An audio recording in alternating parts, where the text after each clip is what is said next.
आपल्या लोकांची आपली वाहिनी एबीडी न्यूज मराठी। आपल्या शहरातील ताज्या घडामोडी पाहण्यासाठी आपल्या एबीडी न्यूज मराठी चॅनलला सबस्क्राइब करा आणि लाईक शेअर करून पहा शहरातील ताज्या घडामोडी थेट मोबाईलवर। उल्हासनगर महानगरपालिकेचे अतिरिक्त आयुक्त जमीर लेंगरेकर यांच्यावर विनयभंगाचा गुन्हा दाखल करण्यात आलाय। कार्यालयातीलच विधवा महिला लिपिकाला पाहून अश्लील शेरेबाजी केल्याचा आरोप त्यांच्यावर करण्यात आलाय। तर जमीर लेंगरेकर यांनी मात्र हे सगळे आरोप फेटाळून लावले आहेत।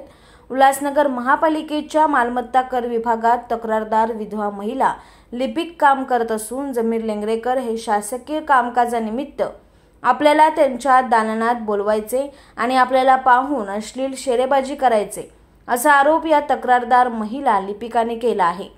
या प्रकरणी उल्हासनगर मध्यवर्ती पोलीस ठाण्यात विनयभंगाचा गुन्हा दाखल करण्यात आला आहे। दरम्यान अतिरिक्त आयुक्त जमीर लेंगरेकर यांनी मात्र हे सगळे आरोप फेटाळून लावले आहेत। उल्हासनगर महानगरपालिकेच्या हद्दीतील अनधिकृत बॅनर्स आणि होर्डिंगच्या ठेकेदाराला महापालिकेने दंड ठेवला असून संबंधित ठेकेदार आणि महिला लिपिक यांचं साटलोटं असल्यामुळे माझ्यावर हा खोटा गुन्हा दाखल करण्यात आल्याचा आरोप लेंगरेकर यांनी केला आहे। याबाबत पोलिसांनी चौकशी करून सत्य समोर आणण्याची मागणीही लेंगरेकर यांनी केली आहे। या प्रकरणामुळे उल्हासनगर महानगरपालिकेत एकच खळबळ उडाली आहे। महापालिकेत जाहिरात विभागात यापूर्वी मोठा घोटाळा झालेला आहे। याच्यामध्ये परवानगीपेक्षा दुप्पट जाहिराती लावणे, जाहिरातीचे अर्ज जे आहेत ते एका दिवसात अर्ज प्राप्त करणे किंवा जाहिरातीची परवानगी आज देणे आणि दुसऱ्या दिवशी अर्ज प्राप्त करणे आणि याच्यामुळे महापालिकेची महसुली हानी झालेली याचं लेखापरीक्षण सुरू केलं होतं आणि संबंधित जो काही कर्मचारी आहे त्यांनी मोठ्या प्रमाणात महापालिकेचं नुकसान केले। याच्या बाबतीत कारवाई सुरू असल्यामुळे आणि अलीकडे काही ज्या घटना घडल्यात या घटनांचा फायदा घ्यावा आणि महानगरपालिकेतले काही जे हितचिंतक म्हणू आपण किंवा असामाजिक तत्व आहेत तर यांच्यावर आम्ही ज्या कारवाई केल्यात या कारवाईमुळे काही लोक व्यथित झालेले आहेत आणि अलीकडेच आम्ही घाटकोपर घटनेनंतर ज्या बेकायदेशीर जाहिराती उभारण्यावर गुन्हा दाखल केला आहे तर अशा फेवर करणाऱ्या किंवा अशा जाहिरातीदारांच्यावर कारवाई केली म्हणून यांनी माझ्यावर वेळोवेळी दबाव टाकला होता की त्यांच्या मनाप्रमाणे काम करावं की ना त्यांना दंड लावणे।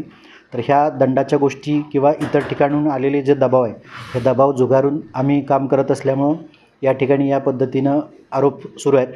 या बाबतीत महानगरपालिकेच्या रेकॉर्डवर ज्या सगळ्या गोष्टी आहेत आणि हा मोठा घोटाळा जो आता अलीकडेच बाहेर येणार आहे कारण की 1 वर्षापूर्वी त्याचं ऑडिट सुरू झालेलं आहे तर या गोष्टी पाहता कुठेतरी अलीकडे घडलेल्या समाजातल्या घटनांचा गैरफायदा घेऊन अशा गोष्टी इथे केल्या जातात असं दिसतंय। महानगरपालिकेत काम करत असताना वरिष्ठ अधिकारी, विभाग प्रमुख किंवा सहाय्यक आयुक्त, उपायुक्त हेच वरिष्ठाकडे येतात। मुळातच आपलं जे एका विशिष्ट कंपनीला फेवर करण्याचं जे काम आहे ते काम स्वतःहून हे लिपिक घेऊन यायचे। यावेळी माझ्या कार्यालयामध्ये CCTV देखील आहेत, याचं फुटेज देखील आहे आणि शिवाय आपलं वैयक्तिक काम हितसंबंधी काम करावं या पद्धतीनं दबाव टाकला जात होता आणि हे काम होत नसल्यामुळं वेळोवेळी त्या तक्रारी त्यांनी ज्या विशाखा कमिटीकडे केल्यात आणि महानगरपालिका आयुक्तांनी एक फेवरेटिझमची कमिटी देखील गठीत केलेली आहे आणि त्या कमिटीचा अद्याप अहवाल प्राप्त झालेला नाही। तर याच्यामध्ये हे सगळ्या बाबी स्पष्ट होतील की हे बेकायदेशीर काम किंवा ज्या अनधिकृत कामं निमित्त केलेले आहेत आणि ते आमच्याकडून होत नसल्यामुळं ह्या गोष्टी घडलेल्या। त्या गोष्टी निराधार आहेत। ज्यावेळी आपल्याला काही आरोप करायला मिळत नाही त्या पद्धतीनं मी तर म्हणेन अशा गोष्टी सिद्ध करून दाखवाव्यात कारण की या गोष्टीला कुठल्याही प्रकारचा पुरावा नाही। आमच्याकडे अंतर्गत विशाखा कमिटीकडे ही चौकशी चालू आहे आणि शिवाय ह्या बेसलेस गोष्टी आहेत, कुठेही जुळणाऱ्या गोष्टी नाहीत। फक्त जी दंडात्मक कारवाई केलेली आहे आणि जी प्रशासकीय कारवाईची टांगती तलवार आहेत यापासून कुठेतरी पळवाट काढावी या दृष्टिकोनातून हा एक षडयंत्र चाललेलं आहे। बिलकुल आहे। मागच्या महिन्यामध्येच आम्ही जे घाटकोपरची घटना घडल्यानंतर काही जाहिरातदारांच्यावर गुन्हे दाखल केले आणि ते गुन्हे दाखल केल्यानंतर त्यांना आम्ही दंडात्मक नोटिसा देखील पाठवल्या। हा लाखोचा दंड माफ करावा आणि जाहिरातीच्या परवानग्या द्याव्यात याच्यासाठी विविध माध्यमातून दबाव मागच्या 2-3 महिन्यापासून सतत येत होता आणि तो दबाव आम्ही कुठलाही घेतला नाही आणि नियमानुसार कारवाई केली, दंडाच्या नोटिसा देखील पाठवल्या। तर हे एकंदरीत ह्याचं तथ्य आहे। महानगरपालिकेमध्ये वरिष्ठ अधिकारी कोणी नसल्यामुळं त्या नियमामध्येच तरतूद आहे। मुळात म्हणजे याच्यावर मी भाष्य करणं योग्य राहणार नाही की हा कायदेशीर बाब हा आयुक्तांच्या अधिकारातली गोष्ट आहे। म्हणजे या शहरामध्ये अनधिकृत जाहिराती किंवा ज्या बॅनर्स आहेत याच्या बाबतीत आम्ही 1 वर्षापासूनच कारवाई सुरू केली होती।